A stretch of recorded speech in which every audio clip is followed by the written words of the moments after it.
সুপ্রিয় বন্ধুগণ, আসসালামু আলাইকুম। দূরে কাছে দেশে অথবা দেশের বাইরে থেকে প্রিয় বন্ধুরা ঠিক এই মুহূর্তে যেখান থেকে বাস্তব জীবনের গল্প শোনার জন্য আমার সাথে জয়েন করেছেন আমি আপন। আর যে আপন জীবনের গল্পের 803তম পর্বে আপনাকে বরাবরের মতো স্বাগত জানাচ্ছি। বন্ধুরা, আজ আমি আপনাকে শোনাবো যশোরের ছেলে মোহাম্মদ রবিন হোসেনের জীবনের হৃদয় কাঁপানো চরম কষ্টকর এক বাস্তব জীবন কাহিনী। বন্ধুরা, বিদেশি স্বামীর আদেশে শ্বশুরকে বিয়ে করে পুত্রবধূ। দেখেন, এই গল্পটা এমন একটা গল্প, আমাদের এই পৃথিবীতে আমরা প্রত্যেকটা খারাপ মানুষকে ঘৃণা করি, খারাপ মানুষকে আমরা খারাপ চোখে দেখি, কিন্তু আপনি কি জানেন এই দুনিয়াতে কোনো মানুষ খারাপ হয়ে জন্মায় না। এই পৃথিবীতে প্রত্যেকটা মানুষ নিষ্পাপ হয়ে জন্মায়, কিন্তু আমাদের এই পৃথিবী, আমাদের এই সমাজ, আমাদের এই খারাপ সমাজ ব্যবস্থা মানুষটাকে মানুষরূপে অমানুষ বানিয়ে দেয়। এই দুনিয়ার প্রত্যেকটা খারাপ মানুষের পিছনে লুকিয়ে আছে তার চেয়েও খারাপ একটা গল্প, তার চেয়েও খারাপ একটা গল্প তার খারাপ হয়ে যাওয়ার পিছনে লুকিয়ে আছে। আমরা শুধু স্টোরি পড়ি, আমরা বিহাইন্ড দ্য স্টোরি পড়ি না। একটা খারাপ মানুষের গল্প যদি আপনি পড়েন, একটা খারাপ মানুষের জীবনী যদি আপনি পড়েন, আপনি ওই মানুষটাকে ভালোবাসতে শুরু করবেন। কারণ অল্প আঘাতে কোনো মানুষ আমাদের এই সমাজে খারাপ হয় না। বন্ধুরা, আমি আশা করব শুরু থেকে শেষ পর্যন্ত যশোরের ভাই রবিন হোসেন, বর্তমান প্রবাসী রবিনের গল্পটা আপনারা শুনবেন। গল্পটা শুনবেন এই কারণে, এবং গল্প শেষে অবশ্যই একটা কমেন্ট করবেন, কারণ রবিন ভাই এই মুহূর্তে খুব বড় একটা বিপদে আছে। আপনাদের কমেন্টের মাধ্যমে রবিন হয়তো তার জীবনের একটা সঠিক সিদ্ধান্ত নিতে পারবে। এই জন্য সবাই গল্পটা শুনে ওনাকে একটা মন্তব্য করে একটা সঠিক পথ দেখিয়ে দিবেন। ধন্যবাদ সবাইকে। সুপ্রিয় বন্ধুগণ, আসসালামু আলাইকুম। আমার নাম মোহাম্মদ রবিন হোসেন, আমার বাড়ি যশোর। বন্ধুরা, আমি আমার জীবনের গল্পটা শুরু করার শুরুতে আপনাদেরকে আমার পরিবারের ব্যাপারে জানিয়ে রাখি। আমার পরিবারে আমি আছি, আমার বাবা আছে, মা আছে, তাছাড়া রয়েছে আমার দাদাভাই সহ আমার বড় একটা বোন। আমরা টোটাল 1 ভাই 1 বোন। আমাদের পরিবারটা যশোর শহর থেকে অনেক দূরে কোনো এক প্রত্যন্ত গ্রামের এক নিম্ন মধ্যবিত্ত পরিবার। আমার বাবা পেশায় একজন কৃষক। আসলে একেবারে নিম্নবিত্ত পরিবার বললে বিষয়টা ভুল হবে। আমাদের পরিবারটা মোটামুটি উচ্চবিত্ত পরিবার বলা চলে। আমার আব্বা যদিও কৃষিকাজ করে, কিন্তু আমাদের গ্রামে অনেক বেশি জায়গা সম্পত্তি আছে। শুধু তাই নয়, হাটখোলার উপরে আমাদের নিজস্ব 2-3টা দোকানও আছে। আমার বাবা আমাদের এলাকাতে যথেষ্ট পরিমাণের সম্মানিত একজন মানুষ। আমার বাবা আমাদের এলাকার একজন সর্দারও বলা চলে। যদিও আমাদের পরিবারটা কোনো সর্দারের পরিবার না, সর্দারের কোনো বংশ না, কিন্তু তারপরও আমাদের এলাকাতে যত দরবার কারবার মেল থেকে শুরু করে যাবতীয় যত ধর্মীয় অনুষ্ঠান থেকে শুরু করে সামাজিক যত কাজ আছে, সমস্ত কাজেই সমাজের মানুষরা আমার আব্বাকে অনেক মূল্যায়ন করে, এবং আমার আব্বাকে ডেকে নেয়। আমার আব্বা গ্রামের এই ধরনের কাজগুলোর সাথে সম্পৃক্ত থাকে, যার জন্য আমাদের এলাকার অনেক মানুষ আমার আব্বাকে সম্মান করে, শ্রদ্ধা করে, ভালোবাসে। এক কথায় বলা চলে আমার আব্বা আমাদের গ্রামের একজন ভালো মানুষ। যাই হোক, এমন করে আমার শৈশবের দিনগুলো কাটে। আমি আস্তে আস্তে করে বড় হতে শুরু করি। আমি যখন ক্লাস 8-এ পড়ি, তখন আমার বড়াপু সবেমাত্র মাদ্রাসা থেকে আলেম পাশ করে। আমার বড়াপু আলেম পাশ করার পরে আমাদের পারিবারিকভাবে আমার বড়াপুকে তখন বিয়ে দেওয়া হয়, এবং একজন দিনদার হুজুরের কাছেই আমার বড় বোনকে বিয়ে দেওয়া হয়। আমার বড়াপুর বিয়ে হয়ে যাওয়ার পরে পরিবারে তখন আমি, আমার বাবা, মা এবং আমার দাদাভাই থাকতাম। আমার দাদিমণি অনেক আগে মারা গেছে। তো যাই হোক, বাবা মা যেহেতু পরিবার আমি একাই ছিলাম, আমাকে অনেক বেশি ভালোবাসতো। টাকা পয়সা কোনো সময় আমাকে কোনো কিছুর অভাব দিত না।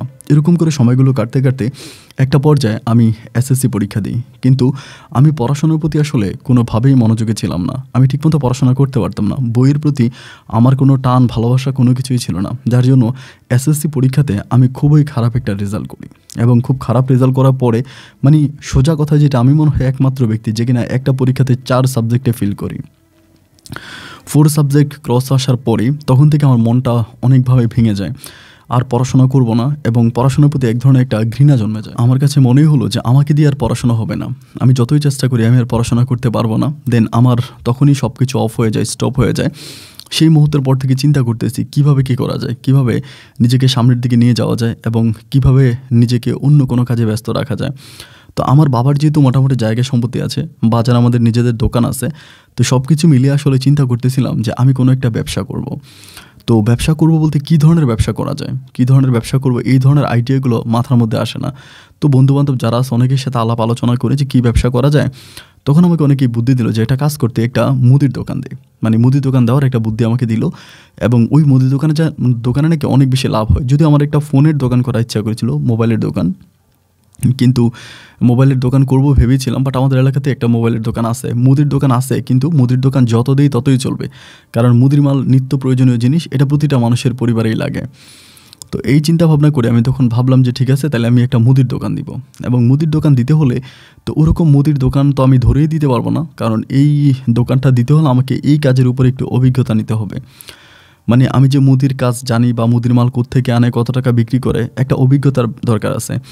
তো যাদব ভাই বলতে আমাদের এলাকাতে একজন লোক আছে, ওনার সবাই জাদুঘর বলে আর কি।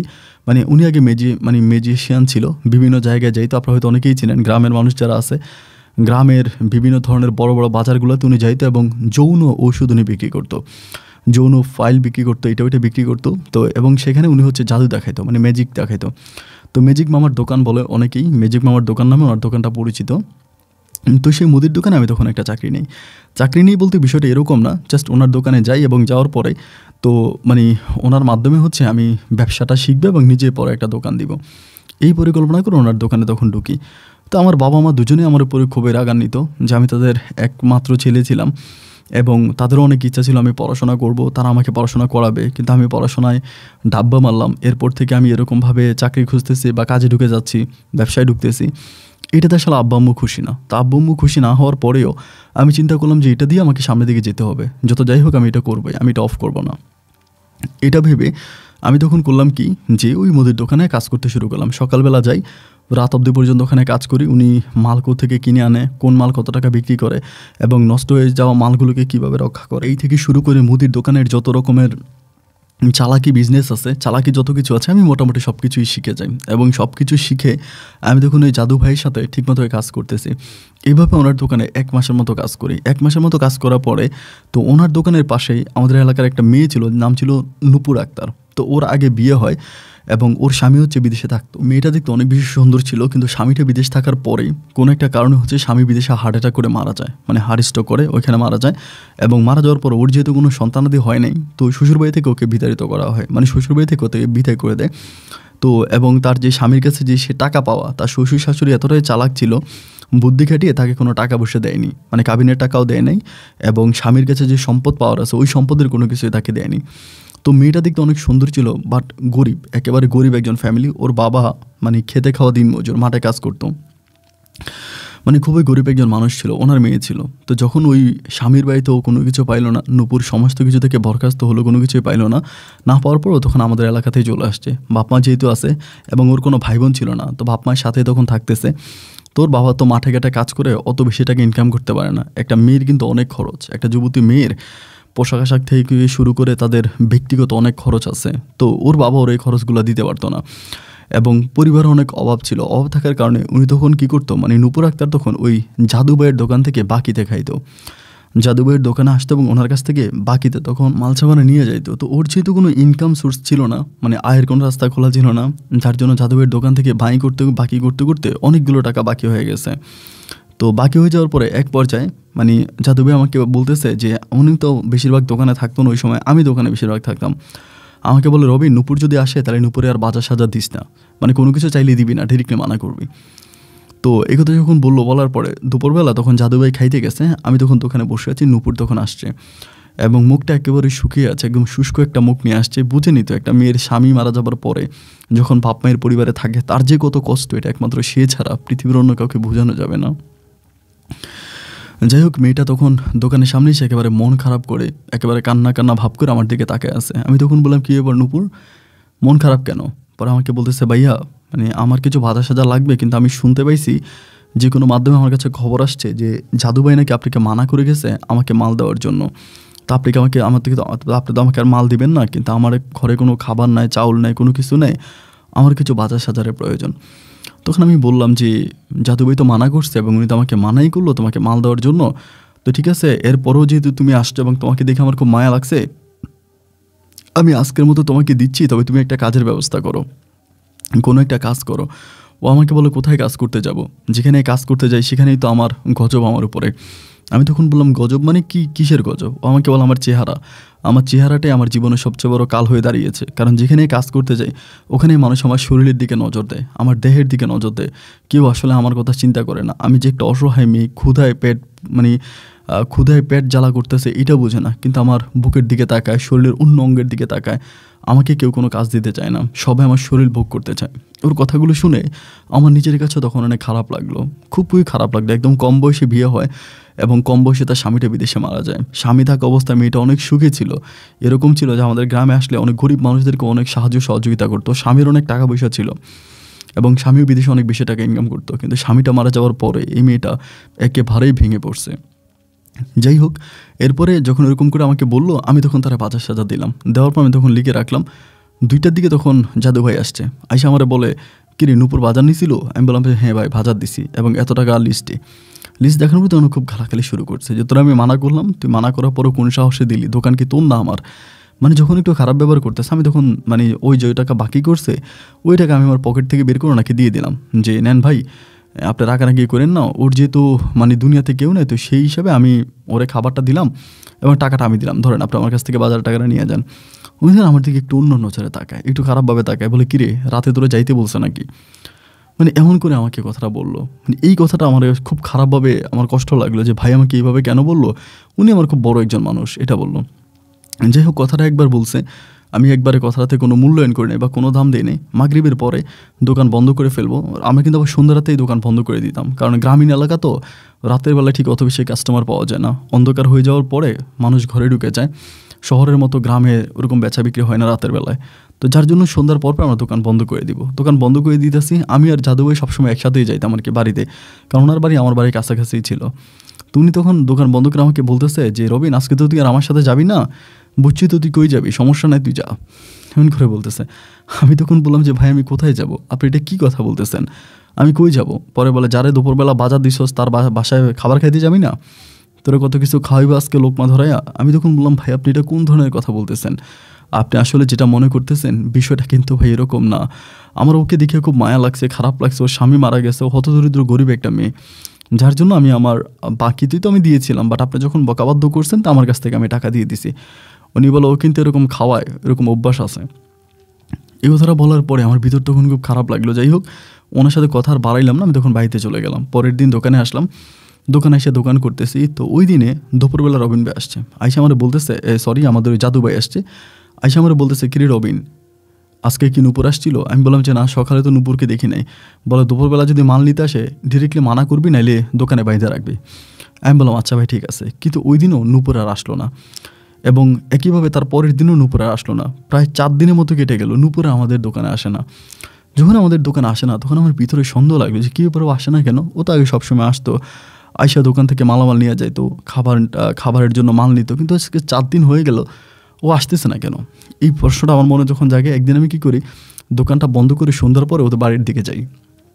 বাড়ির দিকে যাই, এমনি এমনি জাদু ভাইকে কিন্তু কিছু বলি না, কারণ এরা বলে উনি সবসময় নেগেটিভ চিন্তা করে, উনি নেগেটিভিটি নিয়ে যাবে, এই জন্য ওনাকে আর কিছু বললাম না। আমি আমার মতো করে ওর বাড়ির দিকে গেলাম, এবং ওর বাড়ির দিকে যাওয়ার পর দেখলাম ও মানে উঠানের মধ্যে বসে আছে, কি জানি একটা সেলাই করতেছে ওই কুফির আলোতে। গ্রামের মানুষ তো কুফির আলোতে কি একটা সেলাই করতেছে। আমি তখন বললাম নূপুর ভালো আছো? এটা বলার পরে তখন দাঁড়ায় বলতেছে, আরে রবিন ভাই আপনি আমার বাড়িতে? আমি বললাম যে, পরে বলে ভাইকে আপনি কি টাকার জন্য আসছেন? এমন করে বলতেছে। আমি তখন বললাম না, টাকার জন্য আসি নাই, তোমার সাথে একটু কথা বলার জন্য আসছি। তো তোমার আব্বা আম্মা কই? বলে ঘরে আছে, চলেন ঘরে চলেন। আমি বললাম না, ঘরে যাবো না, উঠানেই বসি।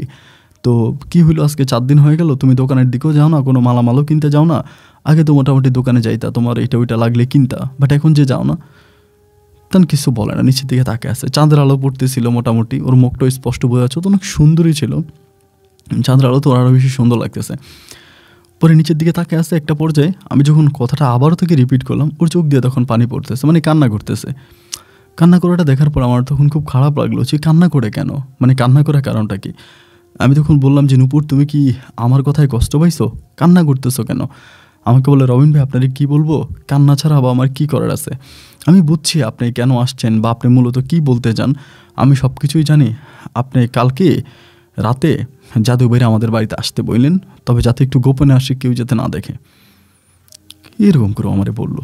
আমি তখন বললাম মানে আমি তোমার কথা আসলে বুঝতে পারি না নূপুর, তুমি আমাকে কী বলতে চাচ্ছ? পর বলে আমি তো জানি আপনার জাদু ভাই আমার বাড়িতে পাঠাইছে, এবং এইটা কোন কথাটা বলার জন্য পাঠাইছে তো আমি বুঝি। আজকে 4 দিন ধরে আমাকে অনেক লোক পাঠাইতেছে ওনার দোকানে যাওয়ার জন্য, আমি যাই না, এবং উনি আমাকে অনেকভাবেই বলতেছে উনি আমাকে ইউজ করতে চায়, আমাকে নষ্ট করতে চায়। তো যেহেতু আমি যাই না, শেষ পর্যন্ত আপনারা পাঠাইছে, তখন আর কী করবো ভাই? ওনার যেহেতু আমার কাছে বাকি টাকা পাবে, ওই টাকা তো আর আমি ওনার মুদির দোকানের টাকা শোধ করতে পারবো না, আমার তো আর সামর্থ্য নাই। তো আমার কাছে যেই জিনিসটা আছে, আমার দেহটা, ওইটাই আমি ওনাকে দিয়ে দিব। ওনাকে বললেন আজকে না কালকে রাতে আসার জন্য। ভাই ওর কথাটা শোনার পরে আমিও নিজের চোখের পানি তখন ধরে রাখতে পারি নাই। আমার তখন এত কষ্ট হচ্ছিলো, মনে হয় আমার কলিজাটা ছিঁড়ে যাচ্ছে। আমি বললাম যে নূপুর, আমি বিশ্বাস করো আল্লাহকে সাক্ষী করে বলে, আমি আসলে এই সমস্ত কোনো কথা বলার জন্য এখানে আসি নাই। আমি এই ধরনের কোনো কথা বলার জন্য আসি নাই। আসলে আমি আসছিলাম এমনি, তুমি 4 দিন ধরে দোকানে যাও না, তো কেন যাও না, তুমি ভালো আছো কিনা, ঠিক আছো কিনা, এটা জানার জন্য, জাস্ট খোঁজখবর নেওয়ার জন্য আমি আসছি বোন।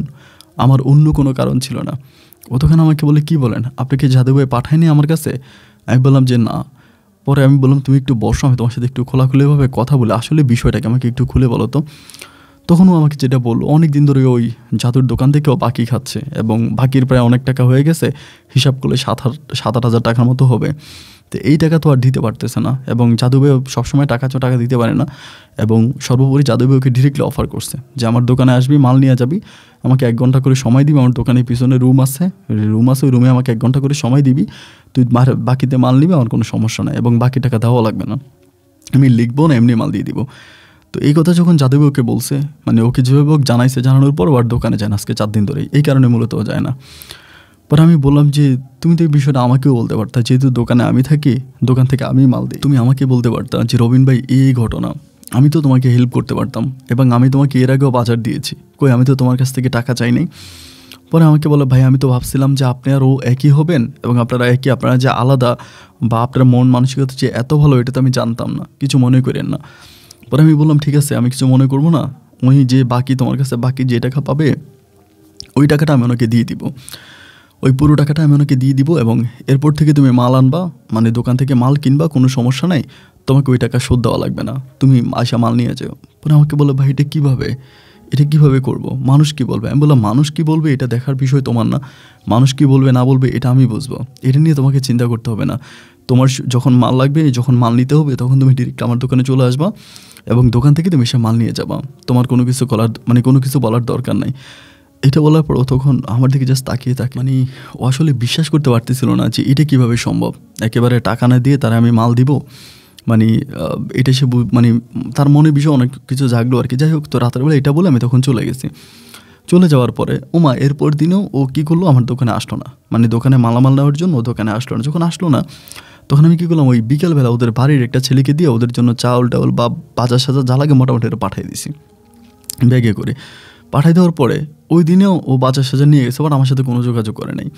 তো এর পরের দিন আমি একইভাবে নিজে বাজার নিয়ে, রাতের বেলায় নিজে বাজার নিয়ে ওর বাড়িতে গেলাম, মানে ওর বাসায় গেলাম। যাওয়ার পরে ও আমাকে ডিরেক্টলি বলতেছে ভাই আপনি বাজার দিয়েন না, মানুষকে দিয়ে বাজার পাঠাইন না, মানুষ আমার নামে অনেক খারাপ কথাবার্তা বলে, এবং আমি এগুলো নিতে পারি না।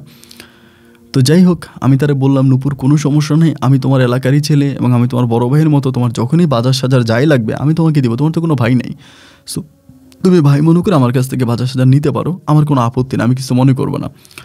তো এরকম করে আমি তাকে কন্টিনিউয়াসলি দোকান থেকে বাজার আনতাম, মানে ওই মুদির দোকান থেকে, জাদুভাইয়ের দোকান থেকে এসে ওনারে দিতাম। এবং এক পর্যায়ে জাদুভাই তখন বিষয়টা পরিপূর্ণভাবে বুঝে যায় যে আমি তো ওনার দোকান থেকে মালামাল আনি, এবং মালামাল আনি, এই মালামালগুলো আমি তখন নূপুরকে দিই। এবং এইটা যখন উনি বুঝতে পারার পরে তিনি তখন এই বিষয়টা আরও 2-1জনকে জানাইতে শুরু করলো, এবং আমাকেও ইশানিঙ্গিতে বলে কী ব্যাপার, রাতের বেলায় মধু খাইতে যাও, দিনের বেলায় মাল দিয়ে আসো, বাপের জমি বেচা, মানে অন্য মেয়েরে খাওয়া, মানে ওনার মোটামুটি ওনার জায়গা থেকে যতটুকু খারাপভাবে আমাকে প্রেজেন্ট করা দরকার, উনি একইভাবে মানুষের কাছে ওইভাবে আমাকে প্রেজেন্ট করলো, অনেক খারাপভাবে আমাকে অনেক কথাবার্তাই বললো। আমি ওনার কথাবার্তায় কোনো মূল্যায়ন করলাম না, ওনার কথা উনি বলে তাতে আমার কি। এরকম করে সময়গুলো কাটতে কাটতে একটা পর্যায়ে আমি দেখলাম যে না, ওনার দোকানে আসলে কাজ করা আমার পক্ষে আর সম্ভবই না। উনি আমার নামে অনেক বাজে কথা বলে, মানুষের কাছে অনেক বাজে কথা বলতে শুরু করে, এবং উনি কেমন জানি আগের মতো নাই, একটু ভিন্ন রকম হয়ে গেছে। এটা বুঝতে পারার পরে আমি তখন ডিরেক্টলি ওনার দোকান থেকে চাকরিটা ছেড়ে দিলাম, যে আমি এই দোকানে আর কাজ করবো না, এই দোকানে চাকরি ছেড়ে দিলাম।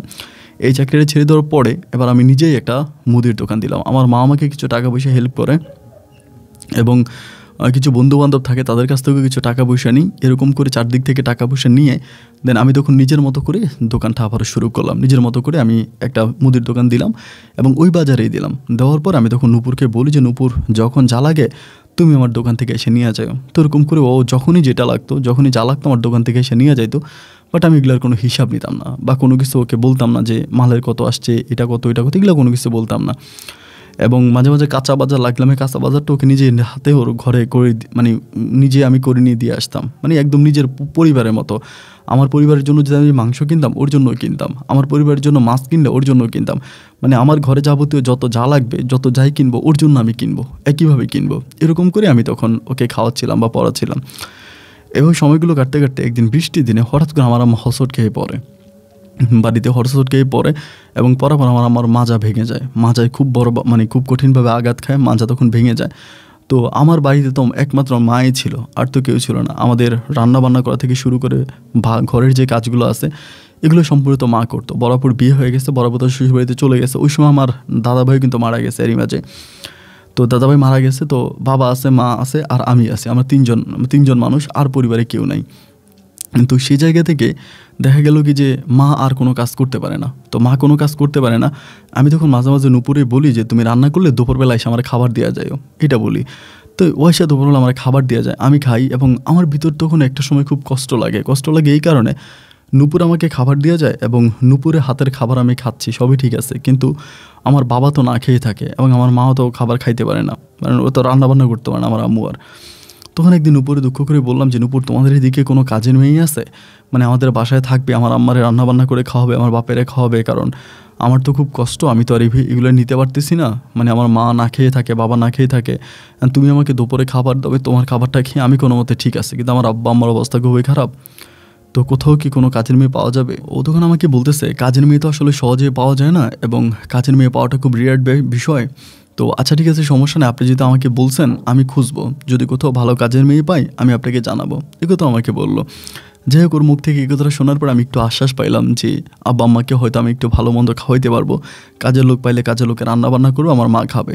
এরকম করে কয়েকটা দিন কেটে যাওয়ার পরে নূপুর কোনো কাজের লোক জোগাড় করতে পারলো না, ও কোথাও কাজের লোক পাইলো না পাওয়ার পরে ও একদিন আমাকে নিজেই বলতেছে যে রবিন ভাইয়া, আসলে আমি তো কোনো কাজের লোক পাচ্ছি না, এবং আমার আব্বা আম্মা তো মোটামুটি ভালো আছে, সুস্থ আছে, আমার মা রান্নাবান্না করতে পারে, আমার আব্বাকে খাওয়াইতে পারে, আমার পরিবারে তেমন কোনো সমস্যা নাই, আপনি যদি অনুমতি দেন তাহলে আমি আপনাদের বাসায় যাবো এবং আমি নিজে আপনাদের বাসায় থেকে আপনার মাকে রান্নাবান্না করে খাওয়াবো। আমি তখন বললাম, তো এটা আসলে বিষয়টা খারাপ হয় না, মানে একেবারেই খারাপ হয় না, তুমি যদি নিজে রান্নাবান্না করে আমার আব্বা আম্মাকে খাওয়াও তো ঠিক আছে, আমি এটাতে খারাপভাবে নিচ্ছি না, তো ঠিক আছে এটা তুমি করো, তুমি যদি আমার আব্বা আম্মাকে খাওয়াইতে পারো তাহলে ওকে, সমস্যা নাই, তুমি আমার আব্বা আম্মাকে রান্নাবান্না করে খাও, তুমি আমাদের বাসায় থাকো, ও যেহেতু যাইতে চাই আর কি। তো সেই জায়গা থেকে এবার আমি নূপুরকে আমাদের বাড়িতে নিয়ে গেলাম এবং একইভাবে আমাদের বাড়িতে যাওয়ার পরে তার কাপড় চোপড় যত যা আছে বেডিংপত্র সব কিছু ঠিকঠাক করে নিয়ে গেল, এবং গিয়ে পরে আমার বাড়িতেও তখন থাকতেছে, রান্নাবান্না থেকে শুরু করে বাসায় যত কাজ আছে যাবতীয় সমস্ত কাজগুলোও করে।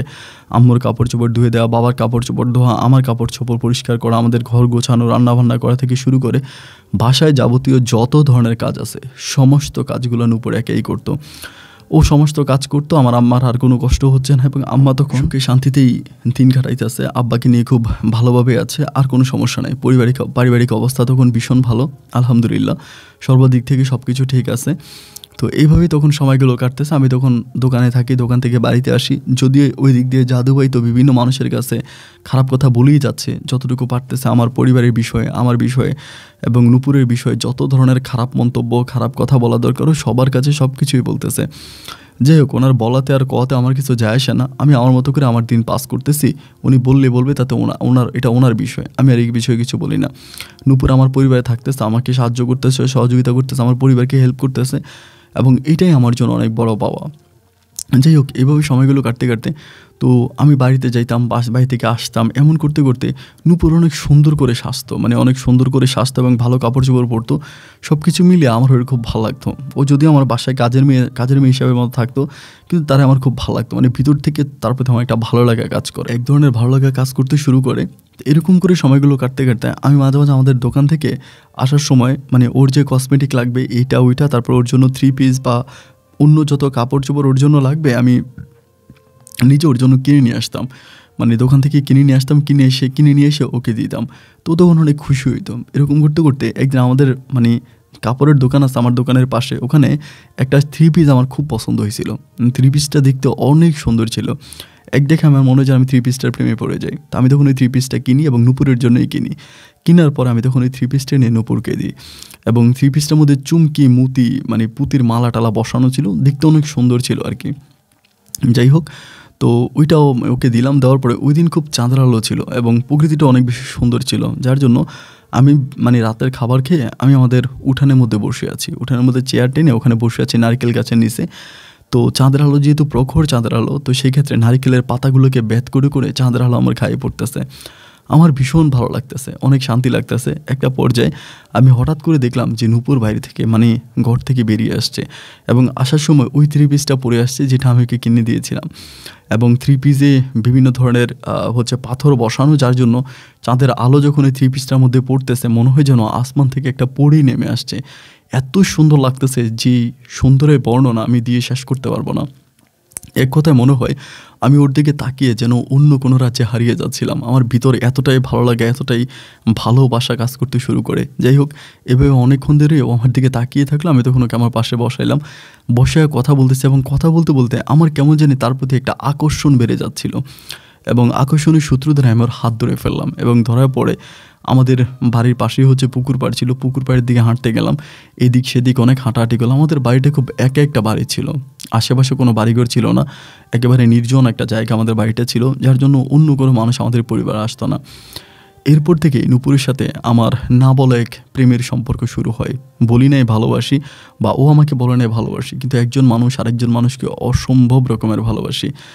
দোকানে যাওয়ার সময় আমি নূপুরকে না দেখলে আমার শান্তি লাগে না। দোকান থেকে ফিরে এসে সর্বপ্রথম নূপুরের হাতে অন্তত 7 গ্লাস পানি খেয়ে আমাকে বাসায় রেস্ট নিতে হবে এবং রান্নাবান্না থেকে শুরু করে নূপুর আমাকে একজন স্বামীর মতো করে যত্ন করে। সময়গুলো এভাবে কাটতে কাটতে একটা পর্যায়ে এরকমও হয়ে গেল যে নূপুর আর আমি একইভাবে ঘুমাইতাম, মানে একই বাসায় ঘুমাইতাম, একই রুমে ঘুমাইতাম। দেখা যায় আমার আব্বা আম্মা যখন ঘুমায় যেত তো আমার পরিবারে তার কোনো মানুষ ছিল না, তো নূপুর তখন উঠে আমার রুমে চলে আসতো এবং ও আর আমি একসাথেই ঘুমাইতাম।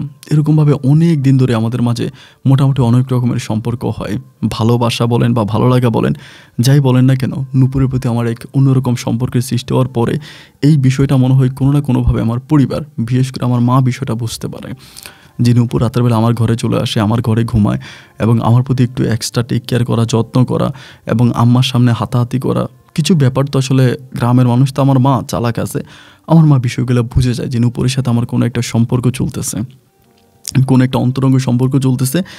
এইটা আমার মা পরিপূর্ণভাবে বুঝতে পারে এবং বুঝতে পারার পরে মা তখন বিষয়টা নিয়ে আস্তে আস্তে বাবার সাথে আলোচনা করে। বাবার সাথে যখন আলোচনা করে আব্বা আম্মা দুজনেই মিলে তখন সিদ্ধান্ত নিল যে তারা আমাকে বিয়ে করাবে, মানে আমার জন্য মেয়ে খুঁজতেছে, আমাকে বিয়ে করাই দিবে। যেহেতু আমি নূপুরের প্রতি একটু দুর্বল এবং নূপুর আমার প্রতি দুর্বল, এটা তারা বুঝে গেছে এবং বুঝে যাওয়ার পরের দিন তারা তখন, যেহেতু নূপুরের আগে একটা বিয়ে হয়েছে, বিবাহিত একটা মেয়ে, তো সেই জায়গা থেকে ওর কিন্তু একটা বেবিও ছিল।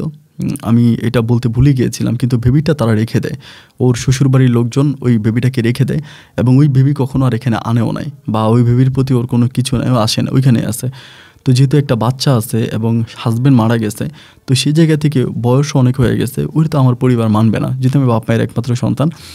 আমার মা তখন আর এই বিষয়টাতে একটু খারাপভাবে নিল এবং বিষয়টা বুঝতে পারার পরে মা তখন অনেক কষ্ট পাইল, মনে মনে কষ্ট পাওয়ার পরে মা তখন মেয়ে খোঁজা শুরু করলো। বাবাও মেয়ে খুঁজতেছে এবং হঠাৎ করে একদিন বৃহস্পতিবারে রাতের বেলায় খাবার খাচ্ছি, ওই সময় আমার মা আমাকে বলতেছে যে কালকে তো শুক্রবার, কালকে আমরা এক জায়গায় মেয়ে দেখতে যাব, এক জায়গায় মেয়ে দেখবো, আমার মা আমাকে বলতেছে। এটা বলার পরে আমি তো তখন খুব অবাক হয়ে গেলাম যে আম্মু হঠাৎ করে আমাকে এই কথা কেন বলতেছে, মেয়ে দেখতে যাবে।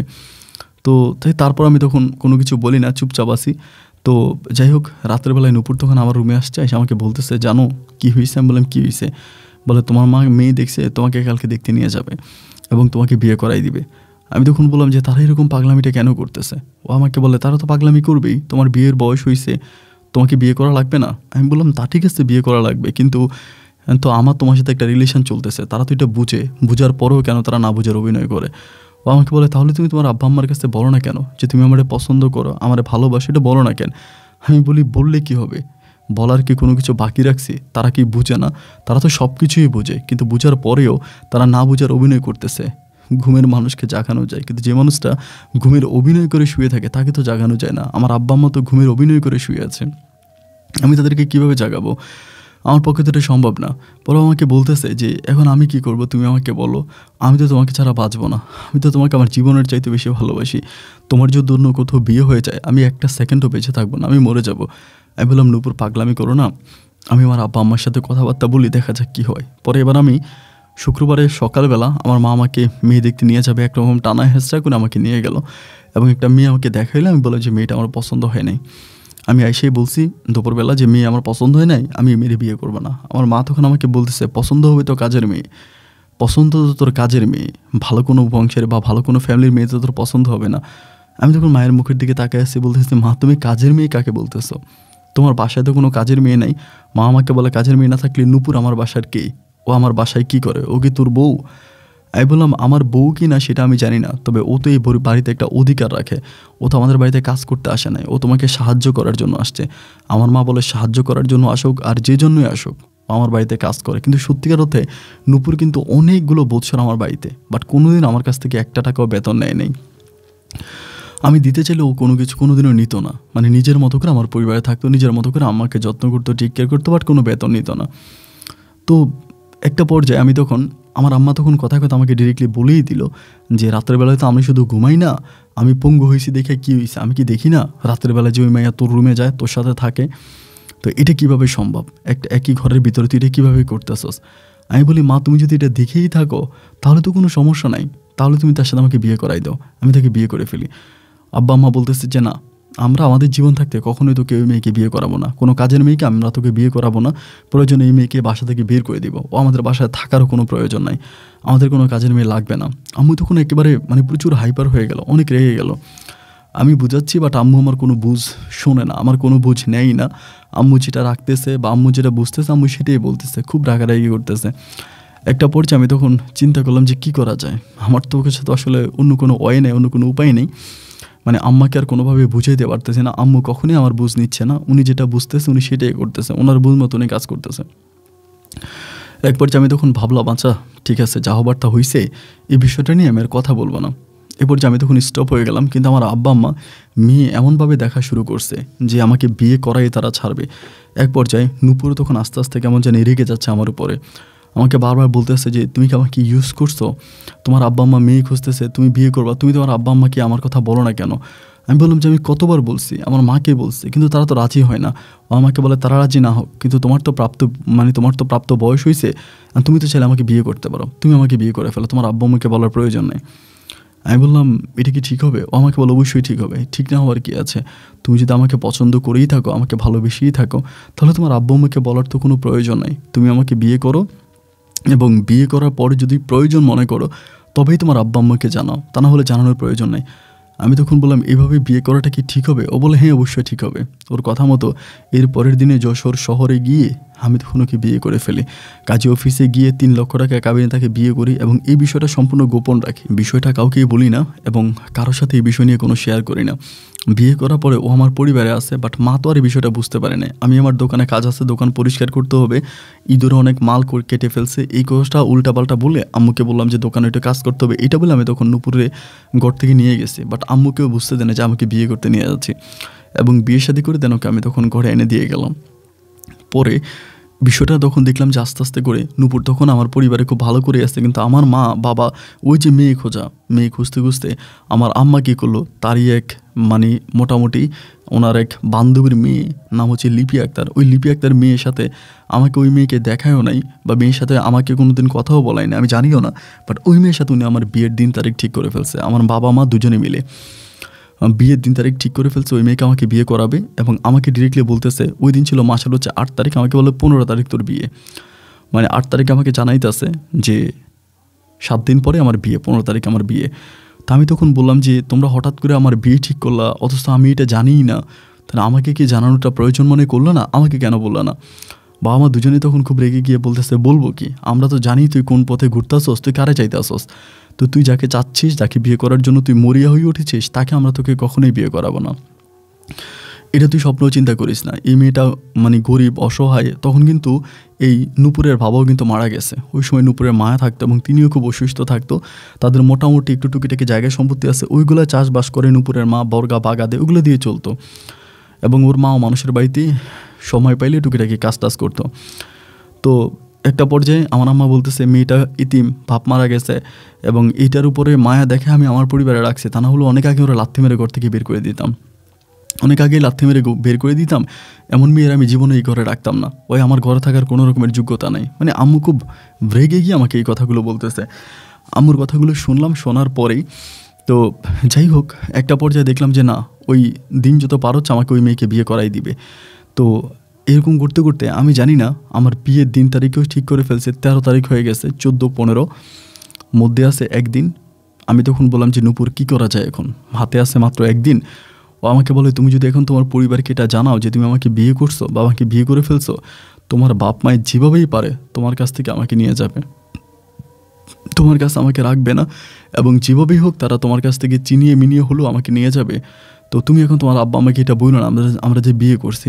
তো আমি তখন বললাম এটা না বললে তো আজকে 13 তারিখ, কালকে 14 এবং 15 তারিখ আমার বিয়ে, তারা বিয়ের দিন তারিখও ঠিক করে ফেলছে এবং হাতে আছে মাত্র একদিন। নূপুর তখন আমাকে বলছে তুমি সত্যিকার অর্থে বলো তো কাকে ভালোবাসো? আমি বললাম তোমাকে ভালোবাসি। বলে তাহলে তুমি লিপিকে বিয়ে করো। আমি বললাম তুমি এটা কী বলতেছো, আমি তোমার কথায় লিপিকে বিয়ে করব? আর তুমি আমার বউ না? ও বলে আমি যদি বউ হয়ে থাকি তাহলে আমি তোমাকে বিয়ে করার অনুমতি দিলাম। তোমাকে পাওয়ার জন্য আমার কাছে এছাড়া আর কোনো রাস্তা খোলা নাই, এই একটা রাস্তায় খোলা আছে যে তুমি লিপিকে বিয়ে করলে আমি তোমাকে পেয়ে যাব, তুমি এটা করো। আমি বললাম কীভাবে তুমি আমাকে লিপিকে বিয়ে করলে পাবা? লিপিকে বিয়ে করলে তো লিপি আমার বউ হয়ে যাবে এবং ও আমার সমস্ত কিছুতে অধিকার খাটাবে, ও আমার বউ হয়ে থাকবে। অ্যান্ড লিপি আমার ঘরে বউ হয়ে আসলে তুমি অধিকার কীভাবে পাবা? তখন আমাকে বলতেছে যে রবিন, আমি যেটা বলছি তুমি সেটাই করো, তুমি আমার কথার বাইরে কথা বলো না, তোমার কাছে আমার অনুরোধ তুমি লিপিকে বিয়ে করো এবং বাকিটা আমি পরে বুঝবো। ওর কথা শুনে আমি তখন খুব অবাক হয়ে গেলাম এবং অবাক হয়ে যাওয়ার পরেও শেষ পর্যন্ত ওকে বললাম যে ঠিক আছে, আমি মানলাম তোমার কথা, ফাইন, আমি লিপিকে বিয়ে করব। তুমি যদি আমাকে লিপিকে বিয়ে করানোর পরে খুশি হও, আমি শুধু তোমার মুখের দিকে তাকিয়ে তোমার ইচ্ছে লিপিকে বিয়ে করতেছি, অন্য কোনো কারণ কিন্তু না। ও আমাকে বলে হ্যাঁ তুমি আমার ইচ্ছে আমার কথায় লিপিকে বিয়ে করো এবং আমি তোমাকে লিপিকে বিয়ে করার জন্য সমস্ত রকমের অনুমতি দিলাম। বরযাত্রীর এই অনুষ্ঠানে তখন নূপুর সহ যায়, নূপুর সহ বরযাত্রীর সাথে আমার সাথে যায়, গিয়ে আমাকে ওইখানে লিপিকে বিয়ে করায় এবং কলমা কাবিন খুব ভালোভাবে হয়। আমি তখন লিপিকে বিয়ে করি। লিপিকে বিয়ে করে আমার যেদিন বাসর হবে এবং আমার বাসর ঘরটা পর্যন্ত নূপুর সাজায় দেয়, ও নিজ হাতে আমার বাসর ঘরটা সাজায়। মানে ওর ভিতরে কোনো রকমের অনুশোচনা নাই, কোনো দুঃখ নাই যে আমি বিয়ে করতেছি, অন্য একটা মেয়েরে বিয়ে করব এবং তার সাথে আজকে বাসর করব। মানে ও এটার প্রতি কোনো ফিলিংস নেই। ও নিজের মতো করে বাসর ঘরটা সাজায় দিল এবং ওই মেয়েরে ঘরেও ঢুকাই দিল, আমারে বললো তুমি বাসর করো। আমি কি আর বলবো, আমার বলার মতো কোনো ভাষা নেই। আমি জাস্ট ওর মুখের দিকে তাকিয়ে ওগুলো কী করতেছে। নিজে আমার বউ হওয়ার পরে অন্য একটা মেয়েকে আমার বাসর ঘরে ঢুকাই দিয়া, বাসর ঘরও নিজের হাতে সাজায় দিয়া, সেই ঘরে মেয়েকে ঢুকাই দিয়ে আমাকে বাসর করার অনুমতি দিচ্ছে। ও আসলে আদৌ আমাকে কেমন ভালোবাসে আমি ঠিক বুঝতে পারলাম না, কিন্তু তারপরেও পরিস্থিতি কি হয় সামনের দিকে ওইটা চিন্তা ভাবনা করে আমি তখন বাসর ঘরে ঢুকলাম এবং ঢোকার পরে লিপির সাথে আমার বাসর হলো। সকালবেলা যথারীতি আমি ঘুম থেকে উঠলাম, উঠে গোসল করে বিবাহর কিছু কাজ থাকে পরের দিন, ওই কাজগুলো করলাম। এভাবে 1 সপ্তাহের মতো কেটে গেল। 1 সপ্তাহ আমি টোটালি দোকান বন্ধ রাখলাম, শ্বশুরবাড়িতে যাচ্ছি আসছি। নূপুর তখন পার্মানেন্টলি আমার বাসায় একটা কাজের মেয়ে যে ভূমিকায় আছে, একই ভূমিকাও আমার বাসায় কাজ করতেছে। কাজের মেয়ের মতো যত কাজ আছে বাসার সমস্ত কাজ করতেছে এবং বউয়ের জায়গাটা, স্ত্রীর জায়গাটা তখন সম্পূর্ণ লিপি দখল করে নেয়। লিপি তখন আমার বউ এবং লিপি তখন আমার বউ হিসেবে আমার পরিবারে আছে। যাই হোক, এভাবে মাস খানিকের মতো কেটে যায়। আমি কিন্তু এরই মাঝে মাঝে নূপুরের কাছেও যাচ্ছি, লিপির চোখ আড়াল করে নূপুরের কাছে যাচ্ছি। নূপুরের কাছে কমই যাই, নূপুরের সময় বেশিরভাগ আমার দোকানে চলে আসতো। দুপুরবেলা এটা লাগবে ওইটা লাগবে এটা ওইটা বাজার সাজারে কথা বলে দোকানে চলে আসতো এবং আমার দোকানের পিছনে রুম ছিল, ওই রুমে নিয়ে আমি ওরা নিয়ে ঘণ্টাখানিক থাকতাম বা ঘণ্টাখানিক আপনার স্বামী স্ত্রীর সম্পর্ক হতো, আবার চলে যেত। মাঝে মাঝে লিপির চোখ ফাঁকি দিয়েও আধা ঘন্টা 1 ঘন্টার জন্য নূপুর আমার কাছে চলে আসতো। আবার লিপি তার বাপের বাড়িতে গেলে সেখানেও নূপুর আমার সাথে সাথে থাকতো। তো এই বিষয়গুলো কিন্তু আমার আম্মা কিছু মনে করতেছে না, আম্মা কিছু মনে করে না, যেহেতু আমি লিপিকে বিয়ে করছি। লিপিকে বিয়ে করার পরে নূপুরের সাথে কী করি বা না করি এইটাতে আমার পরিবারে আর কোনো রকমের মাথা ব্যথা নেই, তারা ওটা নিয়ে কোনো কথা বলে না। এইভাবে সময়গুলো কাটতে কাটতে একটা সময় নূপুর আমাকে হঠাৎ করে বলে বসলো দোকান বিক্রি করে দাও। আমি বললাম এটা কোন ধরনের কথা বলো, দোকান বিক্রি করে দিব মানে? দোকান বিক্রি করে দিলে আমি কীভাবে চলবো, খাবো কি? আমাকে বললাম আমি যাই বলছি তাই করো, দোকান বিক্রি করো এবং দোকান বিক্রি করে তুমি বিদেশে যাও। আমি একটা লোকের সাথে কথা বলছি এবং উনি বিদেশের লোক নিয়ে যায় সৌদি আরবে। আমার স্বামী যেখানে ছিল ওই লোকের আন্ডারেই ছিল আমার স্বামী, এবং সেখানে অনেক বেশি টাকা ইনকাম আছে, তুমি ওইখানে চলে যাও, দোকানটা বিক্রি করে ওইখানে চলে যাও, সৌদি আরবে চলে যাও। এবং সৌদি আরবে গিয়ে পরে তুমি কাবিনের টাকা, এই লিপিকে কাবিনের টাকা দিয়ে লিপিকে তালাক করে দিবা। তালাক করে দিয়ে সৌদি আরবে থাকা অবস্থায় তুমি একটা ভিসা ঠিক করবা এবং ভিসা করে আমাকে সাথে করে নিয়ে যাবা, আমি তোমার সাথে সৌদি আরবে চলে যাবো, আমরা ওইখানে একসাথে থাকবো। এই কথা লিপি আমাকে বললো, সরি এই কথা আমাকে নূপুর বললো। বলার পর আমি বললাম যে তাহলে কি এটা তোমার কাছে রাইট ডিসিশন মনে হয়? ও বলে হ্যাঁ, এটাই আমাদের কাছে একমাত্র রাস্তা, আমরা দুজনকে পাওয়ার, এছাড়া আমাদের কাছে আর কোনো রাস্তা খোলা নেই। তোমার কাছে অনুরোধ করতেছি তুমি আরেকটা ভারও পিছনের কথা চিন্তা করো না, আমি তোমাকে যেটা শিখাই দিলাম তুমি সেটাই করো, দোকান বিক্রি করো এবং কিছু টাকা ঋণ করো, করে তুমি সৌদি আরবের বিষয়টা নিয়ে নাও। নূপুরের কথা মতো আমি তখন আমার আব্বা আমারে বললাম যে আমি বিদেশে চলে যাব, এবং তাদেরকে বলা মাত্র তারা খুবই খুশি হলো। আমি বিদেশ চলে গেলে তারাও যেন অত্যন্ত খুশি হয়, মানে তারাও তখন খুব খুশি যে ঠিক আছে বিদেশে যাবে, ভালো কথা, চলে যা। একইভাবে তখন আমি দোকান বিক্রি করার পরিকল্পনা করলাম এবং লোক খুঁজতেছি দোকান কোথায় বিক্রি করা যায়। এরকম করে খোঁজাখুঁজি করতে করতে একটা পর্যায়ে দোকান বিক্রি করার জন্য লোক পেয়ে গেলাম, এবং আমি তখন আমার দোকানটাকে বিক্রি করে দিলাম। দোকান বিক্রি করলাম, সমিতি থেকে কিছু টাকা উঠাইলাম, নিজস্ব কিছু টাকা আছে, সব কিছু মিলে তখন সৌদির ভিসা বাবদ আমি তখন টাকাও দিলাম। আলহামদুলিল্লাহ আমার ভিসাটা হয়ে গেল। ভিসা হয়ে যাওয়ার পর আমি তখন সৌদি আরবে চলে যাব। আমি নূপুরকেই বললাম যে নূপুর কী করা যাও? আমাকে বলো আমি কাজের মেয়ের ভূমিকায় তোমার পরিবারে থেকে যাব, এবং তুমি সৌদি আরবে গিয়ে পরে লিফিকে তুমি ডিভোর্স করে দিবা, মানে লিফিকে ছেড়ে দিবা, এবং লিফিকে ছেড়ে দিয়ে তুমি আমার জন্য ভিসা বের করবা, আমি পাসপোর্ট করব, আমার জন্য ভিসা বের করে তুমি আমার জন্য ভিসা পাঠাবো, আমি তোমার কাছে চলে যাবো, এরপর আমরা দুজনে একসাথে থাকবো, আমাদেরকে কেউ আলাদা করতে পারবে না, এই নিয়ে তুমি আর কোনো চিন্তা করো না। ওর কথাবার্তা মতো আমি তখন সৌদি আরবে চলে গেলাম, এবং সৌদি আরবে গিয়ে আমি তখন কাজ করতে শুরু করি। আমার কোম্পানির যে আমাকে যে কাজের উদ্দেশ্যে নিয়ে যায় ওই একই কাজ আমি তখন সৌদি আরবে গিয়ে করতেছি। এইভাবে সময়গুলো কাটতে তখন আমার মায়ের প্রতি অনেক মায়া বাড়তেছে, মাকে অনেক ভালো লাগতেছে। নূপুরের দিক দিয়ে আমাকে বারবার বলতেছে যে তুমি লিপিকে ছেড়ে দাও এবং লিপিকে তুমি ছাড়ো। তা আমি ঠিক ওই সময় ওইখানে যাওয়ার পরে একটা সিদ্ধান্তহীনতায় ভুগতেছি বলতে এইটা যে আমার তখন আর নূপুরকে সৌদি আরবে আনতে ইচ্ছে করতেছে না এই কারণে আমি নূপুরকে নিয়ে যদি সৌদি আরবে চলে আসি তাহলে যে আমার পঙ্গু মা আছে, আমার মা তো ঘর থেকে বেরোইতে পারে না, খাটেই শুয়ে থাকে, আমার ওই মাটাকে দেখাশোনা কী করবে, আমার ওই মায়ের কী হবে? আমি নূপুরকে একটা সময় এটা অফার করি যে নূপুর আমি তোমার জন্য ভিসা ব্যবস্থা করব, তুমি চলে আসো, বাট আমি লিফিকে ছাড়বো না, লিফি আমার মায়ের খোঁজ খবর নেবে। ও আমাকে বলে আমি তো সতীনের সংসার করব না, দুইটা তোমার বউ কেন থাকবে, তুমি লিফিকে ছেড়ে দাও, আমি যা বলছি আগে তাই করে লিফিকে ছাড়ো, এবং লিপিকে ছাড়ার পরে তুমি আমাকে সৌদি আরবে নিয়ে যাও। কথা সোজা, আমি এর বেশি কিছু শুনতে চাই না। এইটা বলেও তখন পাগলামি করতেছে, আমার সাথে রাগারাগি করতেছে, মানে জিদাজিদি করতেছে। আমি যেটা বলতেছি তুমি আমার কথা শোনো না কেন, আমার কথার মূল্যায়ন কেন করো না, আমাকে দাম কেন দাও না, মানে ও খুব হট মিজাজি হয়ে যায়। এবং ওর কথার উপরে ডিপেন্ড করে আমি তখন লিপিকে ছেড়ে দেওয়ার পরিকল্পনা করলাম। আব্বা আমাকে জানাইলাম যে আমার লিপিকে ভালো লাগে না, আমি ওর সাথে সংসার করবো না, আমি ওকে ছেড়ে দিব।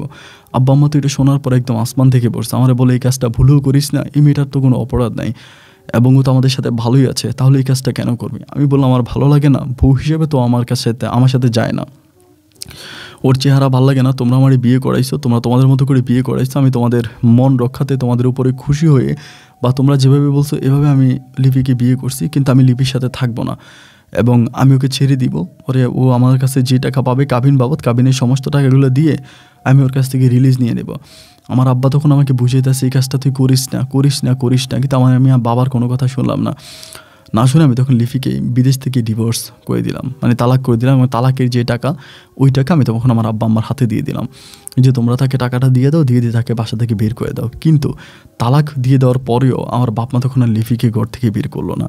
আমার আব্বা আম্মা দুজনেই বলতেছে যে লিপি তাদের পুত্রবধূ, আমি অন্যায় করি, অপরাধ করি, আমি যাই করি আমি করছি, কিন্তু তারা লিপিকে ঘরের বাইরে করবে না। যত যাই হোক তারা লিপিকে ঘরে রাখবে, লিপি আমার আব্বা আম্মার সাথেই থাকবে, তারা লিপিকে ঘরের বাইরে করলো না। এবং তালাকের এই বিষয়টা আমি হুজুরিকে জানাই, লিপির আব্বা আম্মাকে ফোন করে জানাই, সবাইকে জানাই, কিন্তু সবাইকে জানানোর পরেও আমার আব্বা আম্মা বলে লিপি আমাদের মেয়ে এবং মেয়ে হিসেবে লিপি আমাদের সাথে থাকবে, আমরা ওকে ছাড়বো না, আমাদের বাসায় থাকবে। তখন আমি বাধ্য হইলাম আমার আব্বা আম্মাকে বলার জন্য, লাস্ট পর্যন্ত আমি বাধ্য আমার মাকে বললাম যে মা তুমি কি জানো আমি নূপুরকে বিয়ে করছি, নূপুর আমার বিবাহিতা বউ, এবং লিপিকে বিয়ে করার আগে আমি নূপুরকে বিয়ে করছি। যেহেতু আমার বাপ মায় লিপিকে ঘরের বাইরে করতেছে না, লিপিকে ঘর থেকে নিচ্ছে না, আমি বললাম যে আমি নূপুরকে বিয়ে করছি, নূপুর আমার বিবাহিত স্ত্রী। এটা বলার পর তো আমার মা আরও বেশি রেগে গেছে। আমার মায়ের মাথায় তখন মনে হয় আসমানটা ভেঙে পড়ছে। মা আমার বলে তুই কী বললি? এটা তুই কী ধরনের কথা বললি? আমি বলি, হ্যাঁ মা, আমি তোমাকে যেটা বলতেছি এটা একেবারে সত্য কথাই বলতেছি। আমি নূপুরকে বিয়ে করছি, নূপুর আমার বিবাহিত স্ত্রী। শুধু তাই নয়, নূপুর আমার জীবনের প্রথম বউ এবং লিপি আমার জীবনের সেকেন্ড বউ। আমার মা এটা শোনার পরে খুব গালাগালি করতেছে, আমাকে প্রচণ্ড খারাপ ব্যবহার করতেছে। এই কাজটা তুই মোটেও ভালো করিস নাই এবং এটা প্রচণ্ড রকমের খারাপ একটা কাজ করছিস। এই মেয়েকে তুই এখনই ঘর থেকে বের কর। মানে নূপুরকে বের করার জন্য নূপুরের উপরে তখন আমার বাপ্পাই মিলে টর্চার শুরু করে, অত্যাচার শুরু করে, অবিচার শুরু করে, মানে প্রচণ্ড রকমের খারাপ ব্যবহার করে। আমি বিদেশ থেকে এই বিষয়গুলো বুঝতে পারি। বুঝতে পারার পরেও আমি নূপুরকে কোনো কিছুই বলি না। নূপুরও একইভাবে দুঃখ, কষ্ট, যন্ত্রণা সহ্য করে আমাদের পরিবারে পড়ে আছে এবং সেম একইভাবে লিপিও তখন আমাদের পরিবারে পড়ে আছে। দুইটা বউ তখন ঘরে আছে। যদিও লিপি আমার তালাকপ্রাপ্ত বউ, কিন্তু লিপি তারপর আমার বাপ মায়ের সাথে মিশে পড়ে আছে। বাপ মায়ের লিপিকে অনেক আদর করে, যত্ন করে, ভালোবাসে, কিন্তু নূপুরকে প্রচণ্ড রকমের ঘৃণা করে। নূপুরকে তারা সহ্যই করতে পারে না। আমি যখনও বারবার নূপুরকে বললাম, ওই সময় পর্যন্ত বলছি যে নূপুর তুমি বিদেশে চলে আসো, আমি তোমার জন্য ভিসা বাইর করি, তুমি চলে আসো। আমার আব্বা আম্মা যেহেতু এরকমই করতেছে, তারা লিপিকে নিয়ে আসে, তারা লিপিকে নিয়ে থাকুক। কিন্তু নূপুর বলে আমি আমার সংসার ছেড়ে যাব না, আর আমি চলে গেলে পরে আমার এই সংসার সম্পূর্ণভাবে লিপি দখল করে ফেলবে। আমি লিপিকে কোনো কিছু দখল করতে দিব না। আগে আমি বাংলাদেশ ঠিক করব, পরে আমি তোমার কাছে যাব। তোমার বাপ মাকে আমি লিপির হাতে ছেড়ে দিয়ে আমি ওকে খোলা ময়দানে রেখে আমি এভাবে যাব না। নূপুর আমার কথা শুনলো না, নূপুর আমার কাছে আসলো না।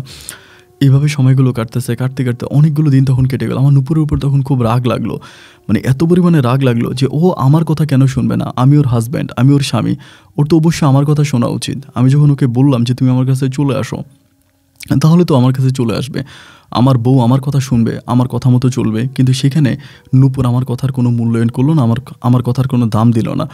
ও আমার বাপ মায়ের সাথে পড়ে রইলো এবং লিপির সাথে প্রতিটা দিনে ঝগড়া করতেছে যে তোর তালাক হয়ে গেছে, তুই তালাক হওয়ার পরেও কেন এই পরিবার থেকে যাচ্ছিস না? কী কারণে তুই এই পরিবারে পড়ে আছিস? তুই তো তালাকপ্রাপ্ত, যাস না কেন? এগুলো বলে লিপিকে অনেক কথা বলে এবং লিপির পক্ষ নিয়ে তখন আমার বাপ মা নূপুরের সাথে ঝগড়া করে যে তোরা তো কাজের মেয়ে হিসেবে এই বাড়িতে আনছিলাম, তোরা তো আমাদের দরকার নাই, তুই বাড়ি থেকে বেরিয়ে যা, তোর এই বাড়িতে থাকার কোনো দরকার নাই, তুই বাড়ি থেকে বেরিয়ে যা। এই কথাগুলো নূপুরকে বলে, কিন্তু নূপুর কোনোভাবে আমার বাপ মায়ের সাথে ঝগড়া করে না, কিন্তু আমার বাপ মা নূপুরের সাথে ঝগড়া করে। লিপি আমার বাপ মায়ের পক্ষে, নূপুর তখন একাই। অবস্থাটা তখন খুব বেগতিক হয়ে গেল। আমি বিদেশে বসে এই জিনিসগুলো নিতে পারতেছিলাম না। খুব কষ্ট করে ভাই বিদেশের মাটিতে 2 টাকা ইনকাম করি, সকাল থেকে রাত অবধি মাথার ঘাম পায়ে ফেলে দিনকে রাত আর রাতকে দিন বানিয়ে হাড়ভাঙা পরিশ্রমের ফলে কিছু রিয়াল ইনকাম করি এবং সেটা যদি পরিবারকে পাঠাই, এই টাকা যে আমার কই যায় তার কোনো হিসাব নাই। কখন নূপুর বিচার দেয় হচ্ছে লিপির নামে, লিপির সাথে তো আমার কথা হয় না, এবং একইভাবে আব্বা আম্মা তখন বিচার দেয় নূপুরের নামে, নূপুর বিচার দেয় আমার আব্বা আম্মার নামে। মানে সব কিছু মিলে আমার জীবনটা তখন একেবারে বিষাদ মুখর একটা জীবনে পরিণত হয়ে গেল। আমি নিজের জীবনটাকে নিয়ে সামনের দিকে যেতে পারতেছি না, যে এত বড় প্রবলেমে পড়ে গেছি যে কোনো দিকটাই আমার কাছে ভালো লাগে না। আমি দেশে যাব, দেশে যাওয়ার মতো কোনো সুযোগ নেই। দেশে গেলে আমি কী করব? আমার বাপ মা লিপিরে এখন আমার ঘরে রেখে দিছে, আমি তো নূপুরের কাছে যেতে পারবো না, নূপুরের সাথে থাকতে পারবো না। আর নূপুরকে যখন আমি বললাম যে তুমি সৌদি আরবে চলে আসো, নূপুরও আমার কোনো কথা শুনলো না। নূপুরও আমার কথা না শুনে ও রয়ে গেল, ও সৌদি আরবে আসলো না। এই নিয়ে নূপুরের উপরে রাগের কারণে আমি নূপুরের সাথে কথা বলি না। দীর্ঘ প্রায় 4 মাসের মতো নূপুরের সাথে কথা বলি না। আমি ওর সব কিছু থেকে ব্লক করাই দিছি, ওর যত নাম্বার আছে নাম্বার সব কিছু থেকে ব্লক। আমি 4 মাস টোটালি আমার আব্বা আম্মার সাথেও কথা বলি না, নূপুরের সাথেও কথা বলি না। 4 মাস পরে আমি তখন আমার মায়ের কল দিলাম একদিন। মায়ের জন্য প্রচণ্ড রকমের খারাপ লাগতেছে, কষ্ট হইতেছে। ওই দিন মাকে ফোন দেওয়ার পরে মা তখন খুব কান্নাকাটি করতেছে, আমাকে প্রচণ্ড রকমের কান্নাকাটি করতেছে। এত যে কান্নাকাটি করে বলার মতো না, এত পরিমাণে কান্নাকাটি করে। আমি তখন বললাম, আম্মা কান্নাকাটি করতেছো কেন? আমার আম্মা আমাকে বলে, সন্তান রে, আমি আজকে তোর কাছে একটা জিনিস চাইবো, তুই আমাকে এই জিনিসটা দেওয়া লাগবে। আমার মা আমাকে বলে, এটা আমার 4 মাস পরে। 4 মাস আমি আব্বা আম্মার সাথেও কথা বলি নাই, নূপুরের সাথেও কথা বলি নাই, দেশের কারোর সাথে কোনো যোগাযোগ রাখি নাই। কিন্তু 4 মাস পরে যখন মায়ের সাথে কথা বলি, প্রথম যখন কথা বলি, তখনই মা আমাকে এই কথাটা বলে যে দেখ, তোকে আমি 10 মাস 10 দিন পেটে ধরছি, পৃথিবীর আলোও দেখাইছি, তোর আমি ভূমিষ্ঠ করছি, বড় করছি, আজকে তুই আমার সন্তান। আমি গর্ব করে সবার কাছে বলি, মা হিসাবে আমি তোর কাছে আজকে একটা জিনিস চাইবো, তুই আমাকে এই জিনিসটা দিয়ে দিতে হবে এবং তুই এই জিনিসটা দিবি। আমার মা আমাকে বলতেছে। আমি তখন বললাম, কি দেওয়ার কথা তুমি আমাকে বলতেছো, কি দিব? আমার মা বলে, তোর বাবা নূপুরে পছন্দ করছে, আমি চাই নূপুর যেতে আমার পরিবারে আসে, নূপুর তোর বাবার বউ হয়ে আর আমার সতীন হয়ে পরিবারে থাকুক। আমি তখন বললাম, আস্তাগফিরুল্লাহ মিন জালিক। মা, এটা তুমি কি বলতেছো? তুমি কি জানো না যে নূপুর আমার বিবাহিতা বউ? আমার মা তখন বলতেছে, তুই চুপ কর, এটা শুধু তুই জানি, আমি জানি, তোর বাবা জানে কি না সঠিক এও জানি না, তো সুতরাং এটা বাইরের কোনো মানুষকে বলার দরকার নেই, এটা তো বাইরের কেউ জানেই না, সুতরাং এটার কাউকে জানানোর প্রয়োজন নাই। যেহেতু লিপিকে তুই ছেড়ে দিছিস এবং নূপুর তোর বউ হোক আর যাই হোক, বিয়ে তো তুই ওই দিন করলি, কিন্তু বিয়ের আগেও তো নূপুর তোর সাথে থাকছে এবং এর আগেও নূপুরের একটা বিয়ে হয়েছে, সেখানেও তার একটা বাচ্চা আছে। তো যেহেতু মেয়েটা এরকমই একটা দুর্চরিত্রা মেয়ে, আমার পরিবারে থাকতেই চায়, পরিবার থেকে যেতেই চায় না, তা আমি চাই ও তোর বাবাকে বিয়ে করে এই পরিবারে থাক।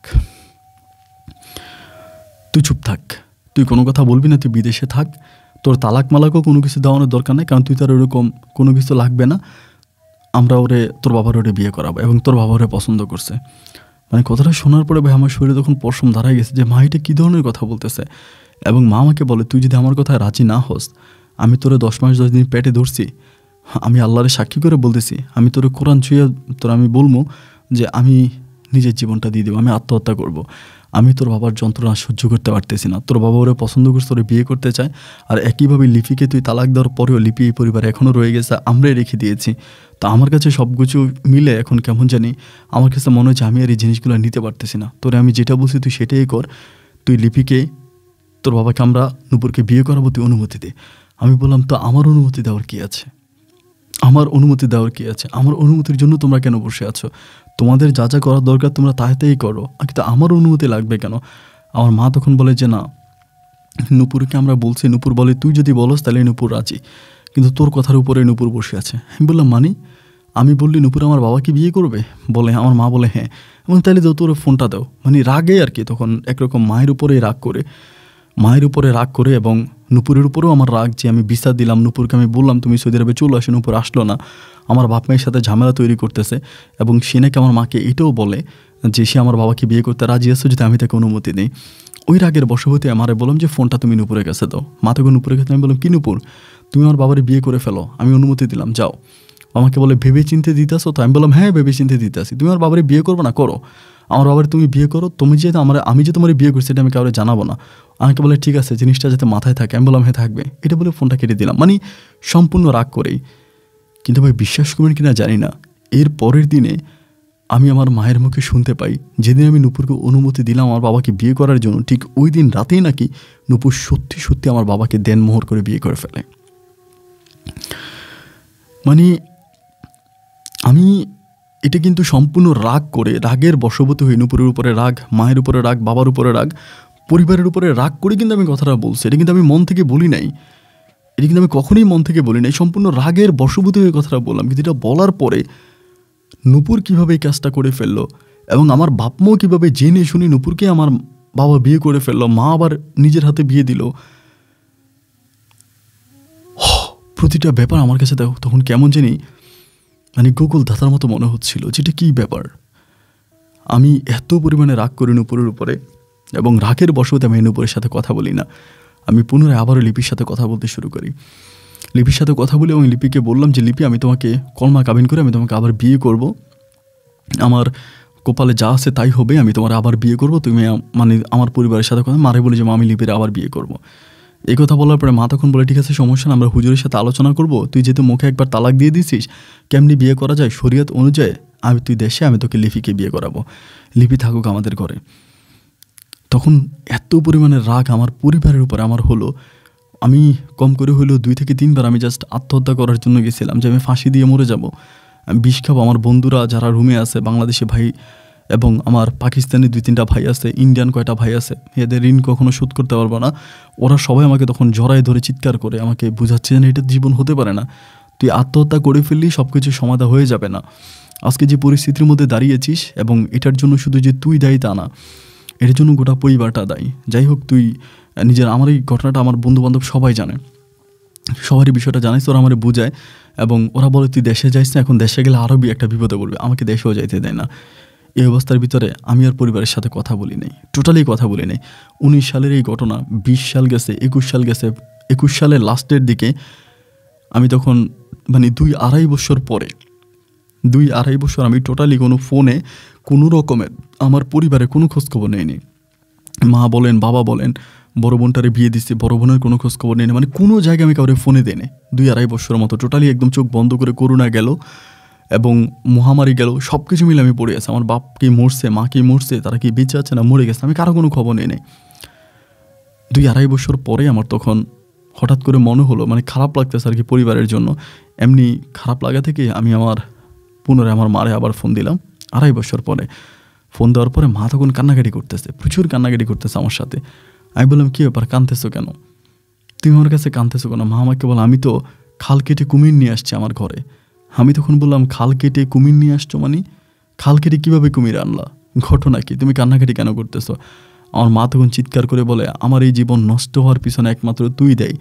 তোরে আমি পেটে নিছি কেন? তুই আমার সন্তান না, তুই একটা কালসাপ। আমি একটা কালসাপ পেটে ধরছি।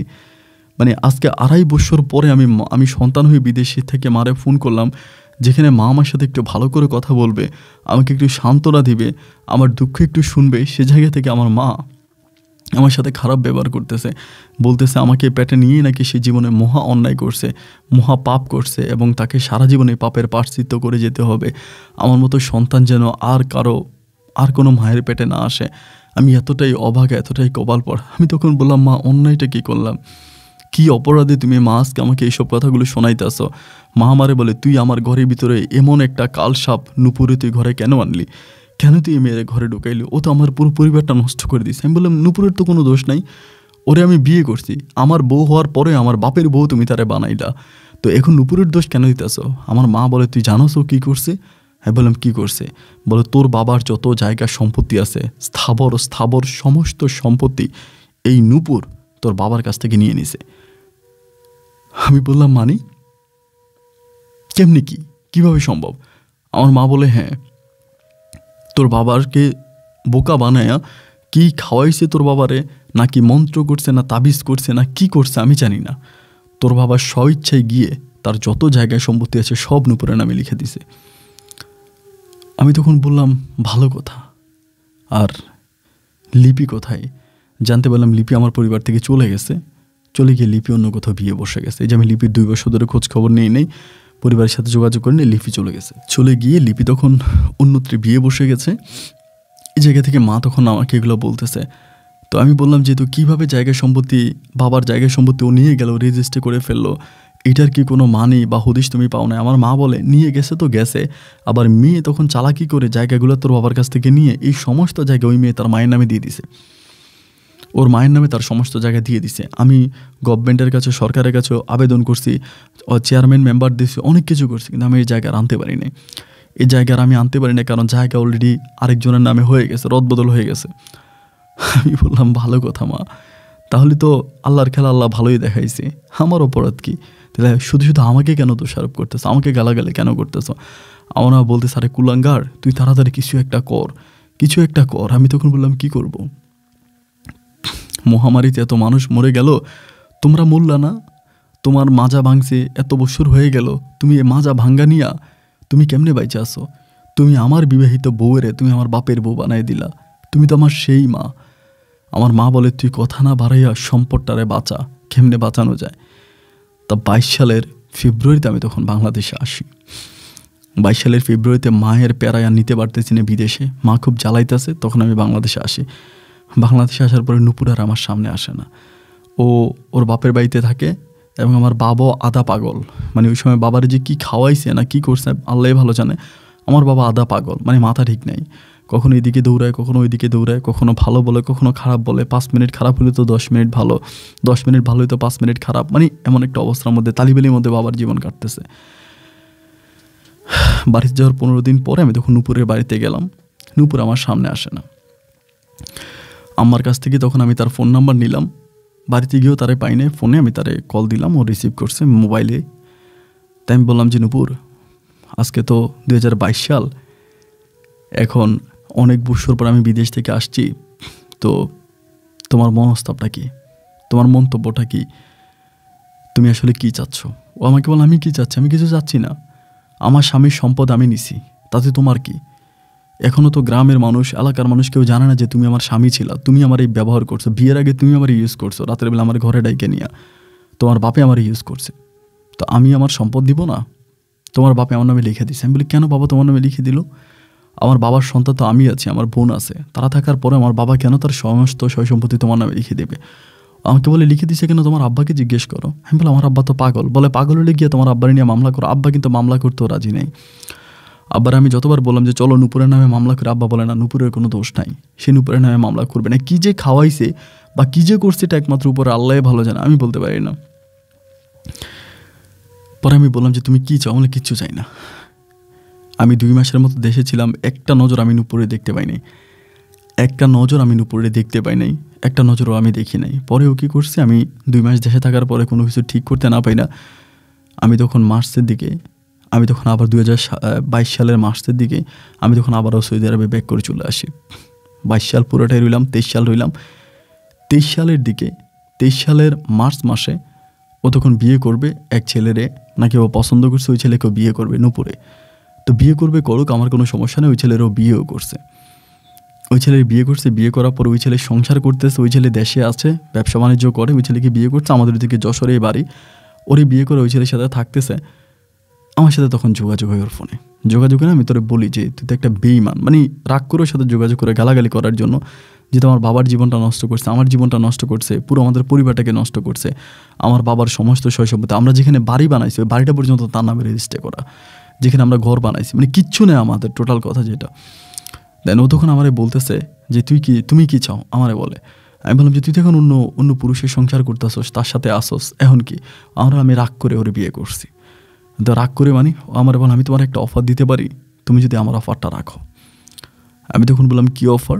ও আমাকে বলে অফার হচ্ছে এইটা, আমি এই লোককে ছেড়ে দিব, এখন যাকে বিয়ে করছি তার সাথে আমি থাকবো না, আমি তাকে ছেড়ে দিব, এবং তাকে ছেড়ে দেওয়ার পর আমি চলে আসবো যদি তুমি আমাকে বিয়ে করো, এবং যদি তুমি আমাকে বিয়ে করো আমার সমস্ত সয় সম্পত্তি আমি তোমার নামে লিখে দিব। আমি তখন বললাম ঠিক আছে মানলাম, তুমি বিদেশে চলে আসো, আমি তোমার জন্য ভিসা পাঠাই, তুমি বিদেশ চলে আসো, আমি তোমাকে বিদেশে নিয়ে আসি, তো এরপর আমরা একসাথে থাকবো। আমাকে বলে না, আমাকে বিদেশ নিয়ে তুমি মেরে ফেলবা, তুমি আমাকে বাঁচায় রাখবা, তুমি দেশেও আসছো আমাকে মারার জন্য। আমি অনেকের কাছে খবর পাইছি, তুমি যদি আমাকে বিয়ে করো তাহলে 10 গ্রামের মানুষকে জানাইয়া, ঢাকঢোল পিটাইয়া, মানুষকে সবাইকে জানাইয়া আনন্দ ফুর্তি করে তুমি আমার বিয়ে করে ঘরে উঠাইবা।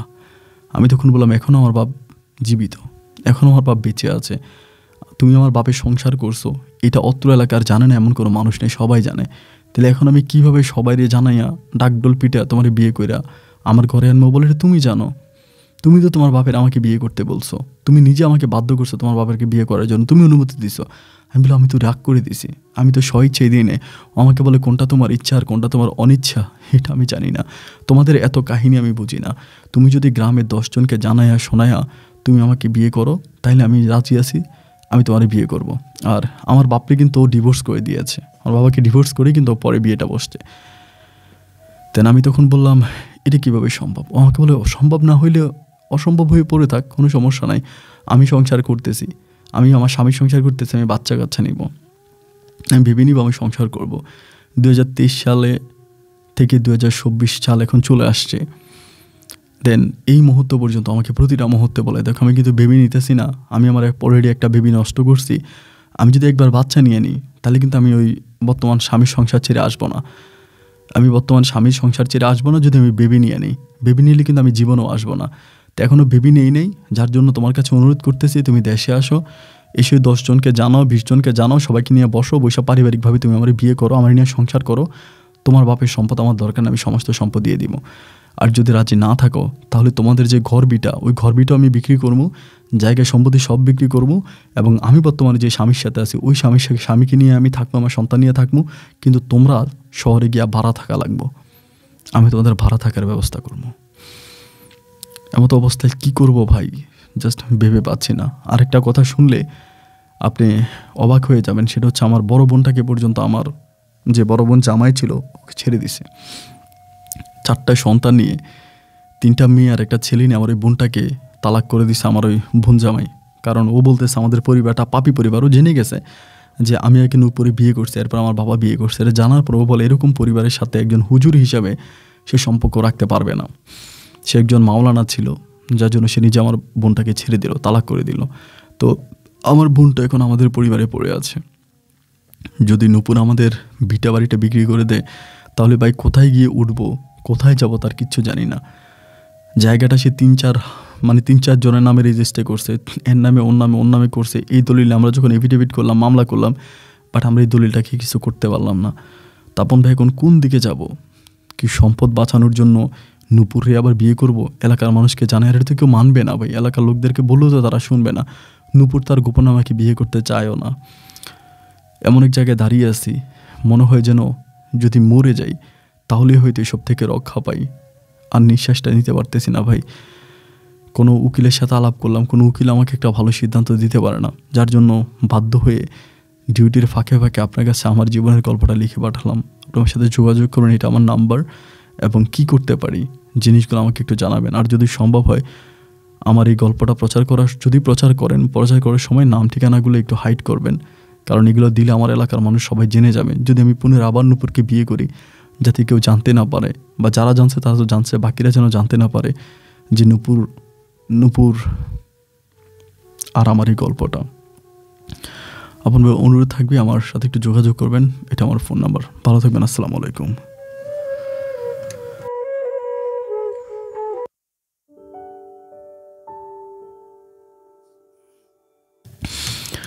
বন্ধুরা, সবাইকে অনেক বেশি ধন্যবাদ এতক্ষণ পর্যন্ত যশোরের ভাই রবিন হোসেনের জীবনের বাস্তব গল্পটা শুরু থেকে শেষ পর্যন্ত আমার মুখ থেকে শোনার জন্য। আমি একটু শারীরিকভাবে অসুস্থ, আমি অসুস্থ না, আমার মনে হয় বাংলাদেশের সব মানুষই অসুস্থ, কারণ ঠান্ডার যে প্রকোপ, এমনভাবে ঠান্ডা পড়তেছে যে মানে আজকে ভালো থাকি তো কালকে অসুস্থ। যাই হোক, রবিনের জীবনের গল্পে যাই। তো আসলে এই গল্পের প্রসঙ্গে কি বলবো বুঝতেই পারছেন যে খুবই ক্রিটিক্যাল একটা অবস্থায় রবিন এখন দাঁড়িয়ে আছে, না পারতেছে এদিকে যাইতে, না পারতেছে ওদিকে যাইতে। রবিন তো কোনো অবস্থায় এখন এটা করতে পারবে না যে নূপুরকে বিয়ে করার সময় 10 গ্রামকে জানিয়ে শুনিয়ে বিয়ে করতে পারবে না নূপুরকে, এবং নূপুরও এভাবে মানুষকে জানা শোনানো ছাড়া রবিনকে বিয়ে করবে না, আর এতে নূপুর তাদের সম্মতিও দেবে না। এখানে একটু নূপুর যদি সফট হয়, আমি জানি না নূপুর আমাকে শুনবে কিনা, বা আমার এই গল্প নূপুর শোনে কিনা, এটাও আমি জানি না। রবিনকে আমি জিজ্ঞেস করছি যে আমি আমার অনুষ্ঠানগুলো দেখে, রবিন বলে যে ভাই আমি জানি না, কারণ ওর সাথে আমার কথা হয় না খুব একটা, এবং আপনার অনুষ্ঠান শোনে কিনা সেটা আমি জানি না। তো নূপুর যদি আমার অনুষ্ঠান শোনে, আর নাও যদি শুনে থাকে, রবিন ভাই আপনি এই কথাগুলো কেটে নূপুরকে একটু দিবেন, যেভাবে তার সাথে কথা বলেন, যে মাধ্যমে যদি বিদেশে আছেন অবশ্যই ইমো, হোয়াটসঅ্যাপ ওভাবেই কথা বলেন, সেখানে দেওয়ার জন্য চেষ্টা করবেন। নূপুর বোন, একটা বিষয় আপনি মাথায় রাখেন যে একটা সময় কিন্তু আপনার কিচ্ছু ছিল না। আপনি মনে রাখবেন যে ওই যে দোকানদার জাদু যে আপনাকে ইউজ করতে চাইছিল, এবং আপনি নিজেও বলছেন রাতের বেলায় এই দোকানদার জাদুকে আপনার ঘরে আসার জন্য। আপনি মনে আছে কিনা জানি না, গল্পের শুরুতে আপনি এটা বলেছেন, এবং যেটা আমাকে রবিন ভাই জানালো, যদি সত্য হয়ে থাকে তাহলে সে জায়গা থেকে কিন্তু রবিন আপনাকে বাঁচিয়ে আনছে জাদুর কাছ থেকে। বাঁচিয়ে আনার পর একটা কাজের মানুষ ছিলেন আপনি, একটা কাজের মানুষকে স্ত্রীর মর্যাদা দিয়েছে আপনাকে। সে বারবার বলেছে তুমি সৌদি আরবে চলে আসো, কিন্তু আপনি যদি সৌদি আরবে ওই সময় চলে যেতেন তাহলে আজকের এই দিনটা আপনাকে দেখতে হয় না। কিন্তু আপনি ওই সময় সৌদি আরবে না গিয়ে বাংলাদেশে পড়েছিলেন। আমি জানি হয়তো আপনার অনেক কথা আছে যে কথাগুলো আপনি আমাকে বলতে পারছেন না, কারণ আপনার সাথে আমার যোগাযোগ নাই। আপনার ভিতরে অনেক কিছু আছে যেটা আপনিও মনে অনেক কষ্ট নিয়ে কাজগুলো করেছেন। যাই হোক, যত যাই করেছেন বা যেটাই করেছেন, এই রবিন ভাইটিকে এই মুহূর্তে এমন একটা অবস্থায় দাঁড়িয়েছে, যদি আপনি তাকে একটু সাহায্য না করেন তার মরণ ছাড়া কোনো গতি নেই। এই মানুষটা যে কোনো সময় আত্মহত্যা করবে। আপনি শুধু আমাকে এই প্রশ্নের জবাবটা দেন যে রবিন যদি আত্মহত্যা করে তবে কি আপনি খুশি হবেন? রবিনের অপরাধটা কী ছিল আপনি কি বলতে পারেন? যে করে বললেন, যেভাবে বললেন ওভাবে সে লিপিকে পর্যন্ত তালাক করে দিল। যেভাবে বললেন এভাবে নিজের ব্যবসা বাণিজ্য বন্ধ করে বিদেশে চলে গেল। যেভাবে বললেন সেভাবেই সে কাজটা করলো। তার মায়ের উপরে রাগ করে, আপনার উপরে রাগ করে না হয় সে আপনাকে রাতের বেলায় সন্ধ্যাবেলায় এটা বললো যে যা আমার বাবাকে বিয়ে করে ফেলো, তাই বলে কি আপনি বিয়ে করে ফেলতে পারেন?